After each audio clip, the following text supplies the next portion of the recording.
Okay, that's hilarious because your picture's behind you, and if you just were a little taller, you would have all this that way a little bit. I'm not so good with this camera thing, right? That's hilarious. Move this way. Nope. Got to move this way. The opposite, yeah. Oh, ding. Oh, I was going to say I left. There you go. There you go. Is that better? Yeah, it's perfect. Let's dig into today. So let me see. We're past realtor time. We can dig in. Good morning, everybody. Good morning. Come on. Good morning, everyone. Here we go. Yes, I love it. I really do. Are you guys ready to dig into some cool stuff? Maybe. I am. All right. Let's do it. Yes. I want to talk today about failure. All right. I know. Let's go right in. But I'll tell you after we talk about it, I'll tell you like what sparked it and all that, which is at the very end, because it really got my brain going and just like, oh, this is intriguing me and I really love this. Okay, so what I thought we'd start off with is who here has got a story about failing in business or specifically in real estate? So, morning, Meredith. Talking about morning. talking about which one? Failure. So, all right. So in real estate, failure. So just like the what, like if do you have stories on failure? And I'll start off. Because I have so many of them. I'm like, let's go through the Rolodex and pick one that I want to pick out of there. So I think I was working with about 8 active buyers, and I probably had 10, 20 listings, somewhere in that range. It wasn't where I hit 30, because when I hit 30, that's when I hired my buyer's agents, and it was prior to that. So it was somewhere probably between 20 and 30 active listings. And then I had these 8 active buyers, and I couldn't do it. I mean, I just was like bandwidth gone, right? I can handle the listings, can't handle the buyer side. And I actually, Meredith's second day, and I'm going to fess up to this, but here we go. I actually, in Washington State, you had to turn in earnest. At that point, earnest money came to you in a check, although one guy gave me cash, came to you in a check, and then you had to deposit that check with the title company, or you had to log it into the office. So the office had a copy and it was logged into their logbook, and then it had to be deposited with the title company, and it had to be done in, I think, 24 hours. It was a really fast turnaround, and I forgot to deposit. That's how it is in South Carolina. Okay, fast turnaround, right? And I forgot to do it. I just plain forgot, and I found it like 2 days later. I was pulled out their file to do stuff in their file, and I always slid the check in the front of the file, and the file went on. I mean, I had a system, but I don't know, I lost it. And I remember going to my my broker, and like, this is like such a huge offense. If they get caught, I get caught, like a big, huge deal. And I was freaking out. And I'm in the beginning of my 3rd year. That would have been the right time frame. And I went to them like, oh my God, I'm so sorry. And they're like, log it now, and then get an addendum and get it signed by all sides and go get it into the title company now. And I was told that as long as I got it into the title company and everybody acknowledged that it was late, I would probably be okay. And they can sue you for up to 10 years in Washington State, and that would have been 2009. So we good. But that's my huge mistake that I made. So does anyone have, or that's one of them, does anyone have something where you just failed in real estate? You just failed.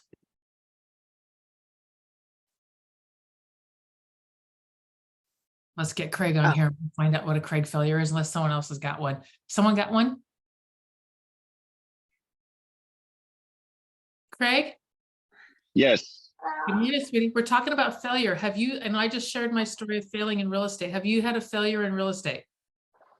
My whole career.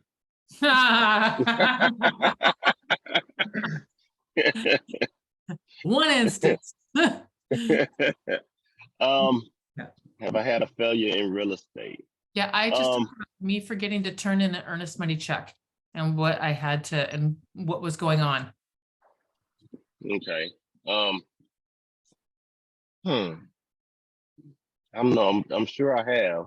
I have an idea if you want to think for a minute. Bring it Yeah, on. go ahead. I do too.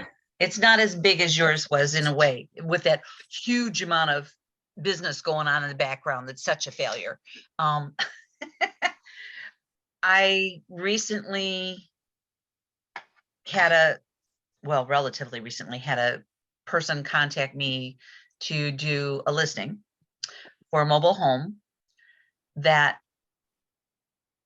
I guess what I'm thinking my failure is that I couldn't convince them and prove to them that the price that they wanted was way off base. I would not accept their listing because, I remember that. yeah, we couldn't come to an agreement, but I think that because I couldn't get them to where they needed to be, that's a failure. Perfect. Hold that. That's perfect. Yeah. Perfect. All right. Who else said they have one where they failed in real estate? I do. Me, I do too. So I was before I was with the EXP, I was with Exit Realty, and I always try and do the first transaction myself before TC does it so I can get to know the system. And I let slip through the cracks ordering the home, what do you call that? Home warranty. Mhm. So fortunately, my client didn't need it the first year, but I still didn't order it. She didn't pay for it, but it wasn't ordered. And it wasn't until a year later when I was going back, because I put little reminders of go back and remind them to re-up. Like it was a new build to do an inspection or whatever. So that's when I realized it.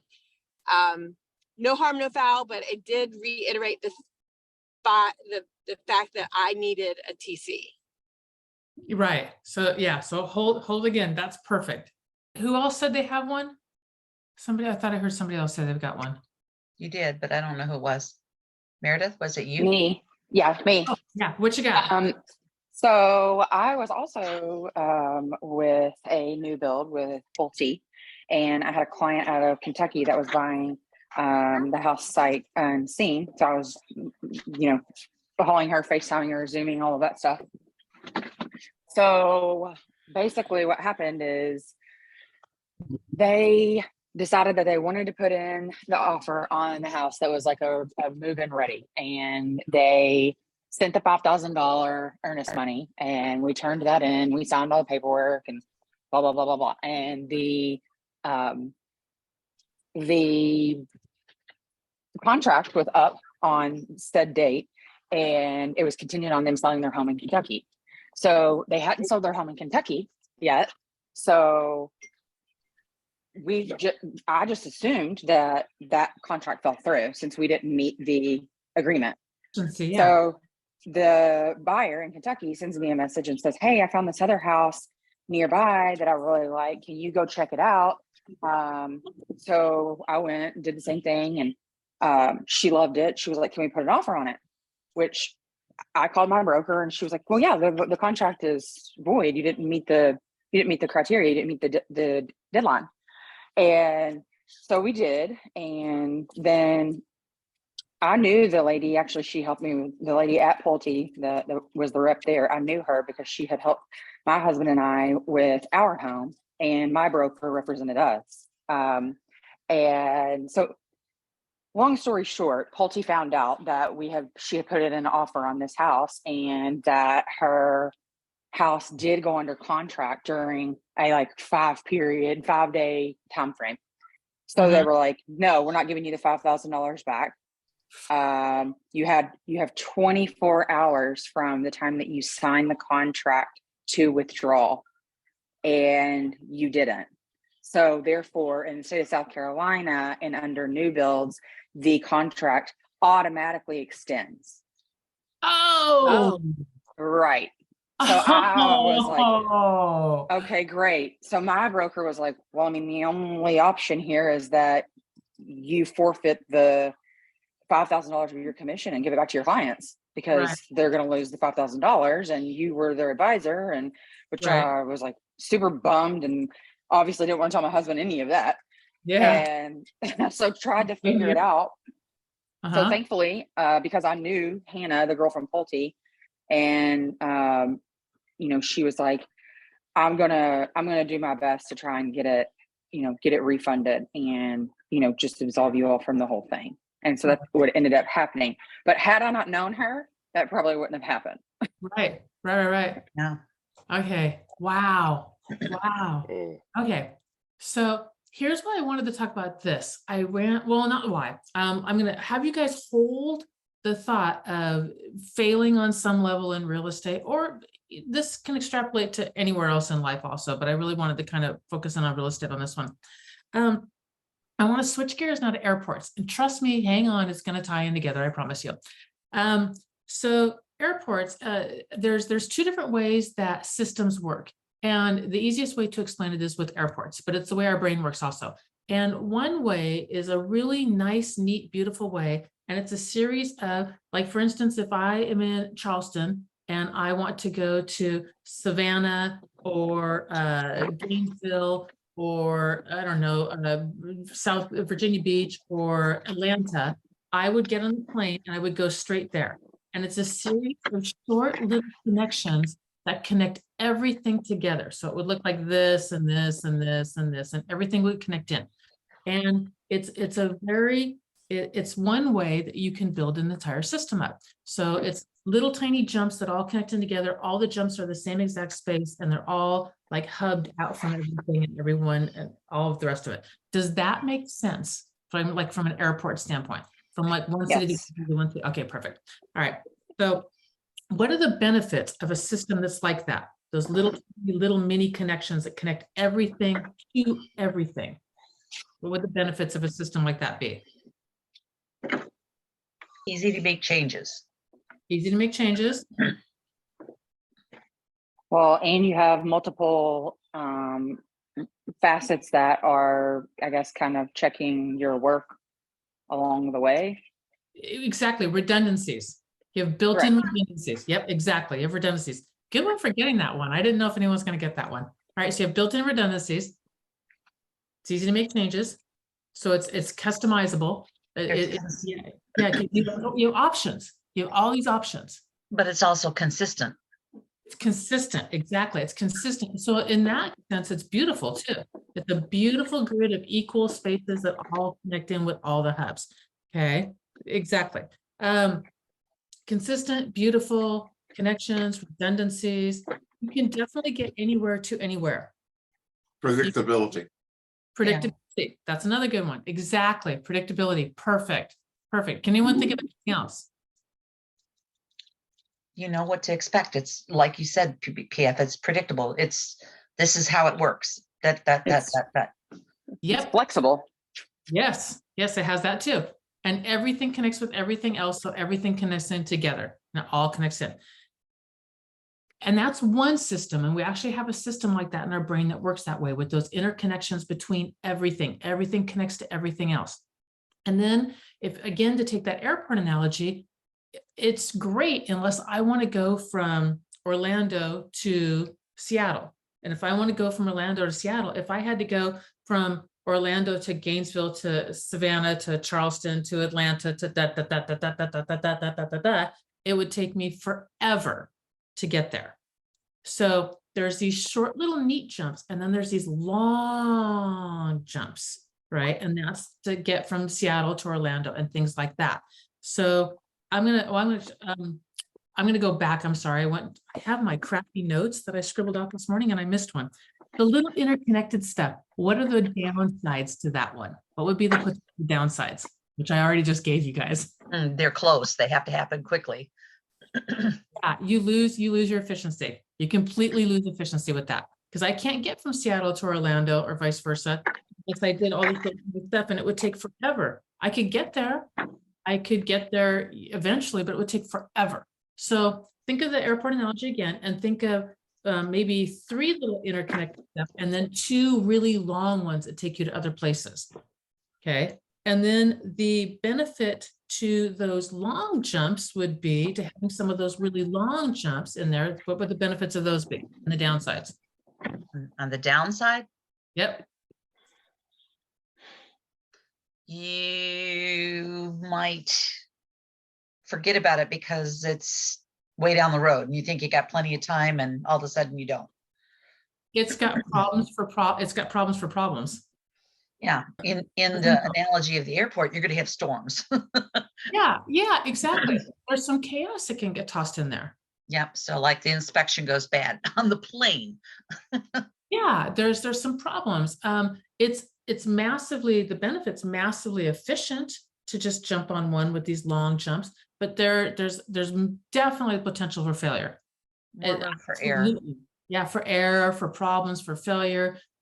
Just by very virtue of the fact that the plane's up there a long time. So You use more fuel. yeah, there's more fuel. There's statistically, you've got more hours in the air, so that could be problematic also. There's just a lot of potential for some downsides, yet it's extremely efficient. You're stuck with that crazy person longer. Yes. It's ugly. It's not as beautiful as that perfect little interconnected in web. If you've got 3 here, 2 going this direction, and that city has the same kind of thing, and it's all over the place, and there's some chaos tossed in there, and you can miss your flights, you could have all kinds of, there's definitely potential for failure, and it's ugly, but it's efficient because you can go from point A to point B in a long distance and not have to do this to get there. Okay. It's heavily reliant on the hub.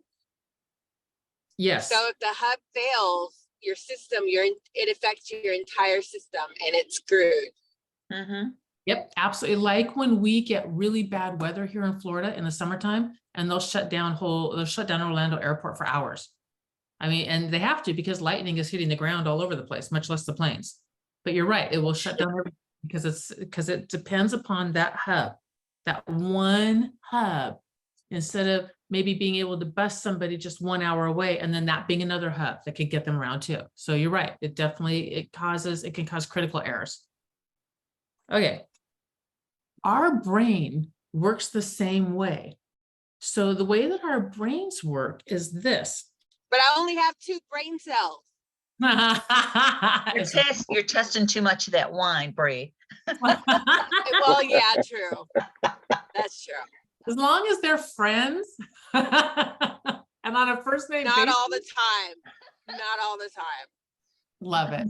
So with our brain, when we have conscious thought or disassociated thought, and I'll talk about that in a second, we get these long jumps and we can put together these disparate things when we're awake or we disassociate. And by disassociating, I mean the thing that Craig mentioned that we were talking a little bit about yesterday of stop stressing over it and relax and kind of like go do something else and trust that it's going to work and what's going to come to you, your ideas, kind of going with that flow instead of like hyper massively focusing on trying to get this one goal and then missing the forest for the trees.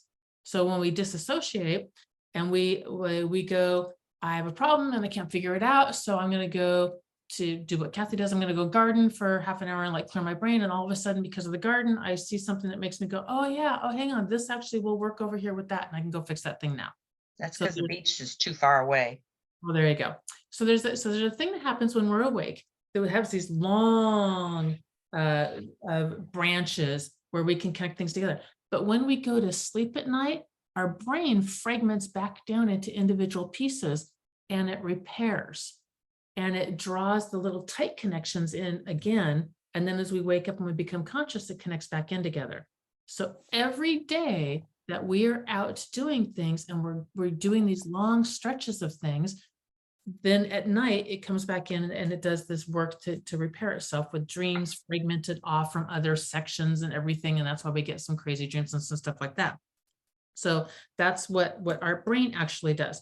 So I'm going to go back up to our failure.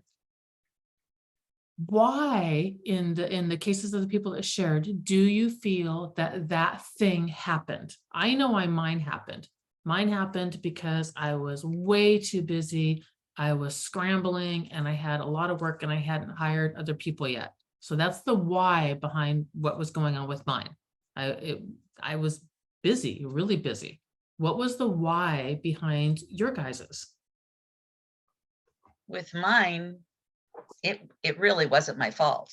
I offered options. They just weren't what the other folks wanted. But I still feel like if I could have presented it better in some way, maybe it would have worked out. I don't know. What would have happened had you not gone on the appointment at all? Well, somebody else would have done it just like what happened. I never did check to see what that actually sold for, or if they just canceled it, but they had a trailer that was in disrepair. And and it was because renters had got in there and totally wrecked it. Mhm. And they wanted me to use pictures that were from what it looked like before, Mhm. and at a higher price than what you could get. They wanted you to misrepresent. Yeah, Yeah, and break the law. because they had debt that they needed to cover.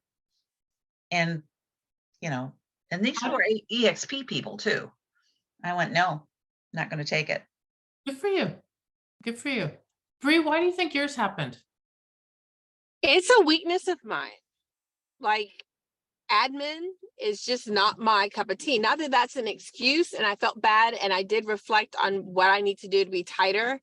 But when I hired Michelle, I'd had an admin before at that time.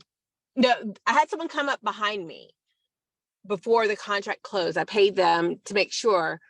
But in self-reflection, I know where my strengths are, and that is just not one of my strengths. And because I self-reflected, I caught it. Mm-hmm. But it's just, I know where to leverage my talents, and I know where to fill in my weaknesses. I love it. And Meredith is, I don't know if Meredith can talk about hers or not. Yes, I Yeah. can. Mine was my fault in not knowing the different contracts for South Carolina law. That was my first new build, and I didn't realize that they were different. All right. So Meredith, you mentioned Kentucky. Are you in Kentucky or South Carolina? South Carolina. I'm from Kentucky, Oh. but I got a lead via realtor.com she was from Kentucky. Oh, she was from Kentucky. Okay. Yeah. I'm in Tennessee. I was just wondering. Okay. all right. So here's my question. If we took it back even a step further away from I had crappy systems for me personally, and I didn't have a system. I missed it. Like my systems failed me. Bree, you're out of you having somebody else because the admin's not your strong point, and then Meredith not knowing your contracts.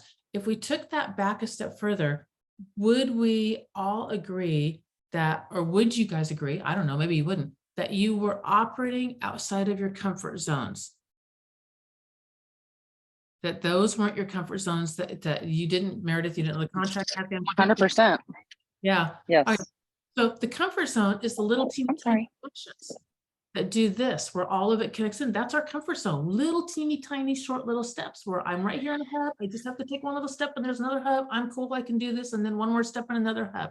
It's when we take those long stretches that we have the propensity for failure. That's where that happens. And if that's where that happens, and that is what makes an efficient system, I started drawing these correlations in where I'm like, holy crap, I'm supposed to fail. I'm supposed to go take those long steps and fail, because I'll go to sleep at night and I'll get the short connections. My brain will fragment off again. It will repair. And as evidence, when I mess up really bad, it might take me 2 or 3 sleeps to get over it, sometimes more. But usually after a good night's sleep, I'm pretty good again. I can kind of, wrap my brain around, all right, this happened and here's your good lesson out of it, and don't do it again. And I've got really good lessons out of it. I just needed some time to repair after it. But those things wouldn't have happened had I not been operating out of my comfort zone. Kathy, I'm sure that yours has a comfort zone in it somewhere, with being in front of somebody that I don't know what it is, but I'm sure it's in there if we dug deep enough into it, of who you were in front of and what was going on. Well, yeah, probably, because like I said, I know that I was correct, but Mhm. I obviously didn't present it maybe in the right way, or whatever, so that I think they knew too, but like I said, being that they needed the money and they didn't have another way to do it, you So know, maybe going back in and really nailing those pricing scripts really high level. yeah. See, the thing is, the property was out in the country where there's not, I mean, really out in the country, Huh? where there's not a lot of comps out there anyway. Mhm. And mobile home, I mean, Yeah. it just doesn't hold the value the They same. don't go for as much. They really And, don't. and the prices had already started dropping. So there were a lot of things that came together with it, but like I said, either way, I couldn't get them to agree. And I wasn't going to come up to their price because I knew that they were going to be unhappy and Oh, it it's wouldn't not work. gonna- It's not gonna You work. know. I completely support you 1,000% not taking an overpriced listing, like 10,000%. So Yeah. here's what started this whole thing. My daughter sent me this. And she said, this woman said she allows herself to have 5 fails a day before she allows herself to call it a bad day. She said, allowing room for failure forces you to stop avoiding the possibility of failure. And since failure is bound to happen from time to time anyways, it makes you way more resilient to failure since you get used to jumping back up and not giving up on the day. I like it. I know, me too. I was like, holy crap. And I mean, she just sent me this last night, 7 o'clock at night. And I was like, that's fucking brilliant. All right. Yeah. So what would our lives look like if we allowed ourselves 5 failures a day and we took those long leaps and we flew outside of our comfort zone and we took on way too many listings and we confronted an overpriced buyer, overpriced seller and had that conversation and screwed up on, turning in an earnest money check or didn't know our contracts and because we were working, outside of something that we didn't know. What would it be like if we gave ourselves 5 in a day and said, that's still a good day? Instead of beating ourselves up when we mess up for one.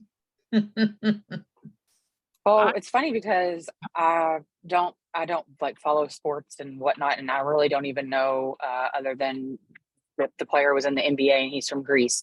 But my husband was listening to an interview last night that he had after his team had, and I don't even know what team he plays for, but his team had lost their game in the tournament or playoffs, whatever they're called, that they shouldn't have lost to. And one of the reporters asked him, do you see this year as a failure?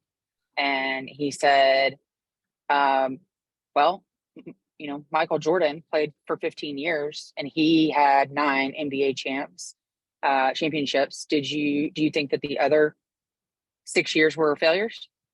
Uh-huh. And the reporter said, no. And he said, okay, so then just because you have one bad year or one bad experience doesn't mean you're a failure. All of those are still. Yeah. Yeah. Exactly.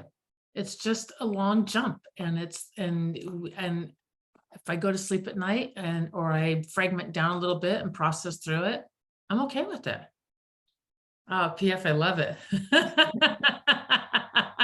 I love it. The other thing that came to mind as I read this, I read some funny quote where someone said, they were at a store and I don't know, it's that thing where someone says like, have a good day or whatever. And where you respond back with you too, or they're like, enjoy your meal. Like if a waitress says, hey, enjoy your meal, you're like, you too. And you're like, no, really, I did not. What the heck? And they're like, so I'm working through this and, in a week or so, I should be okay. And it made me laugh because I used to do that when I was younger too. I'd be like, oh my God, how dumb are you? And now, of course, all that stuff rolls off my back because who cares? And now, of course, the major failures, the big stupid stuff I've done is like, but it's still, when I do dumb stuff, it still kind of gets me for a little while. And I don't want to define my day by failure. I want to define my day by, I took long jumps.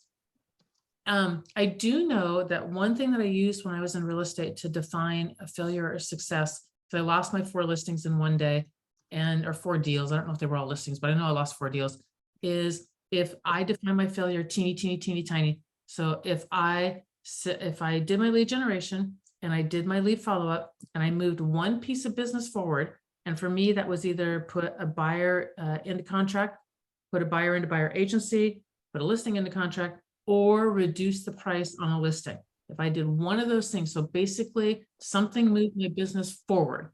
And if I did that, then I consider my day a success, which means that if it was the end of the day and I hadn't moved a piece of business forward, I started going through my listings. I pulled the oldest one, and you reduced the price of your house that day. That day, you'd reduce the price of your house because I hadn't done anything else anywhere else. And if I did that thing, one piece of business, and in my lead gen and follow up, then the rest of the day could go to hell in a handbasket. At the end of the day, I was like, no, it still was a success. I did what I had to do to move my business forward. The fact that, I couldn't control these other 3 things over here that just happened because they're gonna happen. Stuff's gonna happen. If you're taking long jumps, it's gonna happen. It's gonna happen. It's okay. And I actually did really good that day. I remember that day distinctly. My husband's like, you lost 4 pieces in one day. And I'm like, yep, still a success. Because I had in my head very, very, very clear over what a success is.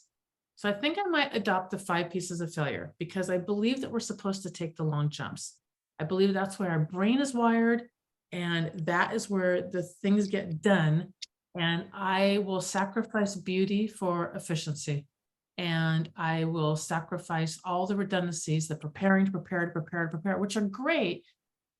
But if I do that, I'm never going to get from Orlando to Seattle. I'm never going to do it. And if I have to do that many layovers, I'm going to be really cranky when I finally get there. I'd rather just get on the plane and go to Seattle. I So, hear you. all right. Any other thoughts or anything on this? Yeah, I just thought of a way that I could have done something different. What's that? If I would have agreed to take that listing at the price that they suggested, and I clearly communicated and I negotiated with them basically, and said that if we don't get enough traffic within that 2-week window, then they'd have to drop it to what I suggest. I've done that. That probably would have worked.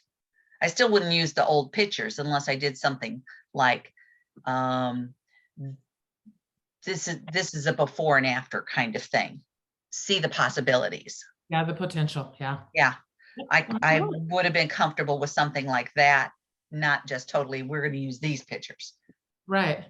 But those are 2 things that I could have done differently that, maybe I maybe would have gotten the listing if they agreed to that. And I know it still would have sold at the other price, but still, Would have got the listing. And Yeah. I could have had a better system with the checks. Like I could have literally, for the longest time when I was younger, I would take my rings off when I wash my hands in the bathroom. Like my wedding ring never comes off, mostly because I'm chunky right now and it won't come off. But instead of setting them on the sink, which, I mean, they're talking 60 years ago, and the germs didn't exist as much, whatever. But if I took my rings off and held it on my mouth until my hands were washed, they're never going to fall down the drain. It's never going to happen. There's a system like that where I could have held my earnest money in my hand, my check, until I got all the way home. There's something I could have done different, but I'm grateful for the lesson. I'm much more grateful for the lesson because I learned way more from that failure than I ever learned from turning in the 500 earnest money checks. That's probably an exaggeration. I did not work with that many buyers, but whatever it was, right? I learned way more from screwing that one up than I ever learned from turning in all the other ones right, ever. And that's, again, the way I agree. I'll never make that mistake again on a new build. Yep. Yeah. Live or die by the contract, man. It's a good lesson to learn. It's a really good lesson. And I'd rather learn lessons I'd rather fall down when I'm 5 years old and the ground is pretty close than when I'm, 60 and the ground is a whole lot taller and it hurts when you fall down now. Now we start shrinking by then, so it gets closer again. Oh, yay. It just hurts more. Yeah. No kidding. And longer. And Yeah. it hurts longer. Yeah.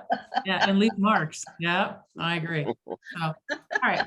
So I highly encourage you all to get out there and do the long jumps and fail.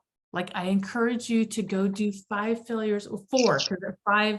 No, hang on. She allows herself 5, and then it's a problem. So go do 5. Don't do 6.